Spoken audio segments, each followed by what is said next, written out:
Hey friends, welcome back and I hope you're all doing awesome. And today we're jumping into r/ProRevenge, so let's get right into it guys. I broke up with my boyfriend on his birthday for horrible actions he did when he was a teenager. I, 26 female at the time, had just started dating Thomas, 28 male, and things seemed promising. Very sweet man, educated and quite smart, good looks. After 7 weeks of dating, he invited me and 2 of his childhood friends, let's call them Alex and Bart, for a long 29th birthday celebration weekend at his father's country house in a small French town. His father was going to be around as well, and I was very excited to meet everyone. Day 1, Friday, is fun. I am happy to get along well with Thomas's father, a smart and caring man. Day 2, Saturday. After a very nice day, we enjoy a party in the garden with the neighbors, including some friends of Thomas. After a few hours and lots of drinks, a group of people gather around a small campfire and start sharing childhood memories. This is where things go wrong. At first, of course, innocent and dumb stories as you would expect, but then Thomas and his friends started sharing really sick stuff. In particular, they told the story about how when they were 14 or 15 years old, they found it very amusing to bully for almost 6 months Arthur, a boy at their school who was very isolated and shy. Making jokes, calling names, you name it. As if this was not enough, they created a fake girl profile on MSN Messenger, a computer platform to exchange live messages that we used in the early 2000s, and spent effing months exchanging messages with him under the false girl's identity, flirting and developing a false relationship with a poor boy. Some people were in the confidence at school and it became a big and cruel joke behind Arthur's back.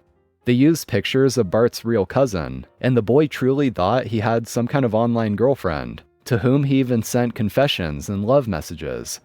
At some point they got bored and scheduled a false rendezvous in real life, asking the boy to take a bus for 2 or 3 hours, wearing a Elmer the Elephant t-shirt, based on a private joke. Obviously there was no one waiting for him, and they did not know how long he waited over there by himself. If Arthur had not already understood what was going on, he found out the next day at school after Thomas and Bart told the story to everyone, and even shared the love messages that Arthur had been writing. The poor boy stopped coming to class and apparently changed schools, and it is easy to imagine that this must have been extremely traumatizing to him. Do you think that Thomas, Alex, and Bart had any bit of shame about it? Not a bit of remorse, in particular on Thomas and Bart's side. They kept making jokes about it and even seemed to regret that they were not good enough at being evil to convince the boy to send nudes or sexy pics. I don't even want to imagine what would have happened if he had done so. To say that I felt uncomfortable would be a gross understatement. I was absolutely horrified and started to despise Thomas more than anything. I was not the only one shocked. Thomas's father, who heard the end of the story, had the most disappointed look in his eyes. His stupid son was so drunk that he did not even notice it. I escaped the party immediately after that and got back to the house. I could not sleep at all this night, and I kept thinking about the evening and how Thomas was still finding this funny. I heard him coming to bed around 4 a.m., but I pretended I was asleep. Day 3, Sunday, was the actual birthday, and the initial plan was that I would take Thomas on a one-on-one fancy surprise date for lunch nearby, and then we would meet the group for a late afternoon party. But instead, I woke up very early on Sunday morning, took all my stuff in silence, and went alone to the train station, where I took a direct train heading back to Paris. I decided to send a text to Thomas wishing him happy birthday, and telling him to meet me at a certain location 1 hour from the house for a surprise, and that I needed to go a little bit in advance to make sure that everything would be perfect. I had picked the location randomly using Google Maps to gain time. Thomas read the text around 10 a.m. when he woke up. He responded with excitement that he would follow religiously the instructions. When he arrived there at 12:30, I told him to wait further as there was a little delay on something. Then I asked him to meet me at a restaurant which was a 30-minute drive from the initial location. When he arrived at 13:15, I texted him that I was on my way, would arrive in 20 minutes, and that he will understand when he sees me why I made him wait. I also asked him to order some food and the most expensive bottle on the menu. At around 13:30, he started calling me several times and sent a lot of worried texts, and after 45 minutes I responded in French, "So how does it feel to have people play with your feelings?" Then I stopped responding. I let him call and text the entire afternoon, but never responded. At some point, an unknown number called me. It was his friend Alex asking what was going on, and that Thomas's birthday was completely ruined because of what I did. I just responded, "This is an extremely small payback for what you did to Arthur. Tell Thomas to stop calling me," and hung up. I blocked them. I still felt bad the entire evening as I had started to grow attached to Thomas back then. The following days, a common friend called me to say that my reaction was completely absurd and unfair, that it was not my role to punish someone for actions they did as a teenager, that there were adult ways of saying things and that I had been completely crazy. Only a few people supported what I did. Everyone else seemed to think that I was a bitch. Thomas tried to fix things and win me back for a few months afterwards. I never responded to any of his messages. I don't regret it. I simply hope that Arthur, who should be 35 or 36 years old now, is well. It would be one thing if Thomas actually showed remorse while telling this story about how he bullied this kid, how he regrets it now that he's grown up. But the fact that after all this time he still just feels proud about it is really telling about his personality and who he is as a person. So if he was actually remorseful, it probably would be forgivable for OP. We've all done stupid things when we were young, but it's still just a badge of honor for him, which is pretty messed up. So just like OP said, this revenge was really just a small payback for Arthur, and also a pretty great way to end a relationship with a total jerk. Disrupting my hunting time and scaring off game? I'll get you locked up. A little background. I grew up out in a small town in the middle of nowhere, and there was a wash that ran through our property. For those who don't know, a wash is a giant area where water comes down from the mountains. Ours only ran when it was raining long and hard enough. I would often go down this wash to this large area that was covered in trees and bushes and such, but had a trail going through it.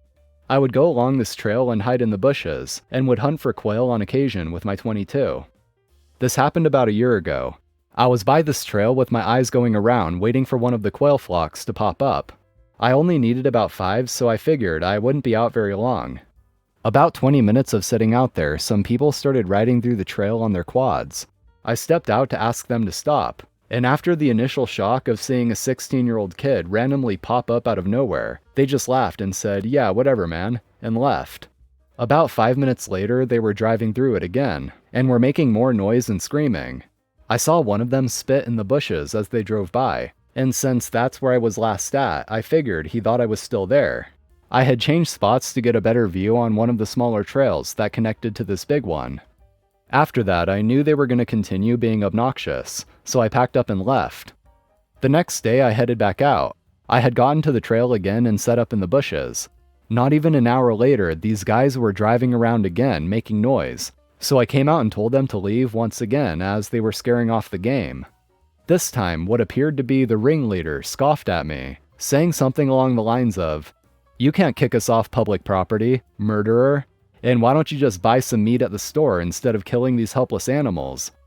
Our closest store that sold meat not only had very crappy meat, but also didn't sell quail, so he just sounded like an idiot saying this. After another hour of putting up with their bullcrap and noise, with nothing good showing up, I saw a couple quail, but they weren't fat enough to eat. I finally packed up and left. Cue the revenge. I knew they were going down the wash through my property, so I drove down to the aforementioned store and bought 2 "Keep Off" private property signs and went home. The wash walls were pretty high on one side, not so much on the other, so I had to stick a post in the ground near it, then wrapped barbed wire around it and had 3 lines attached to the wash wall. I then put one sign on it with some zip ties, and went to the other side which already had a post, since that was labeling a part of our property line. So I did the same thing on that end, attached the second sign and went home. The next day I went out to go finally get some quail, and brought an extra roll of barbed wire with me tied to my bag. Before I was even off my front porch, I could hear frantic screaming. I went back inside, grabbed my handgun, a Walther CCP for y'all wondering, and went out there to check the damage. Turned out that one of these dumbasses thought that ramming into the barbed wire would take it down no problem. While it did come down easy, it was still a big problem, as the second he rammed into it, the bits that I had attached to the wash wall had whipped out and ripped up his arm and back pretty bad.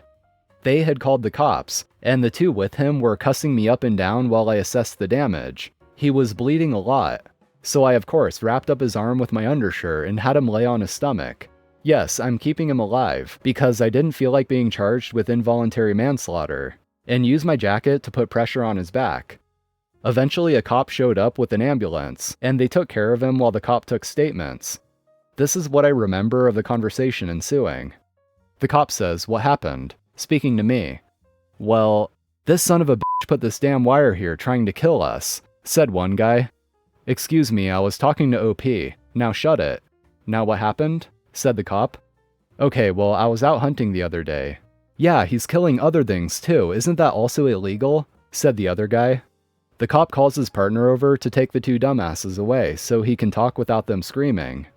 And I say, "Okay, so I was out hunting the other day for some quail, and these guys came over and started making noise. I asked them to leave, but they continued being obnoxious, and I couldn't get any game. The next day, they came back out and started making noise again. I asked them to stop, but they continued again. So I put this up yesterday, since I knew this is how they were getting through to bug me. This morning I heard screaming, so I grabbed my dad's gun. All the guns are in his name. I can't legally own a gun yet, and ran out. I found the situation and bandaged up the guy until you arrived. After this, I was told not to hunt alone, as I need a guardian with me, and was let off with a warning. The other people were arrested for harassment, destruction of property, and trespassing on private property. I got a written apology from all three of them and never saw them again. I exposed an affair because it was affecting my sleep. So I'll start with understanding what I did wasn't exactly right, but I regret nothing. My upstairs neighbor has been having an affair with a married man for about 4 months now. I wouldn't care, but because it's an affair, he comes over at odd hours of the night, and they have sex very loudly. I can hear a lot, and it wakes me up and prevents me from sleeping. Some backstory: I've had issues with my upstairs neighbor prior to this. She would throw parties on Monday nights. She gets home at 2 a.m. from work, pacing her condo and having loud phone conversations. She's 40 years old, throwing parties with 20-year-olds, and having affairs and living like a teenager. I tried to talk to her like a normal person about my concerns, but she doesn't care, and I've had to get the association involved to stop the parties. I hate her. So I decided to learn some more about this mystery man. I looked up the license plate, found an address, searched the address, and found a name. Took the name and did some social media stalking, and found the man and his wife's profiles. I made a throwaway account, messaged the wife about the affair. I haven't seen him now for a few weeks, and I'm sleeping really nicely. Well guys, thank you for watching today's episode. I hope you enjoyed. Like and subscribe for more, and I'll see you next time.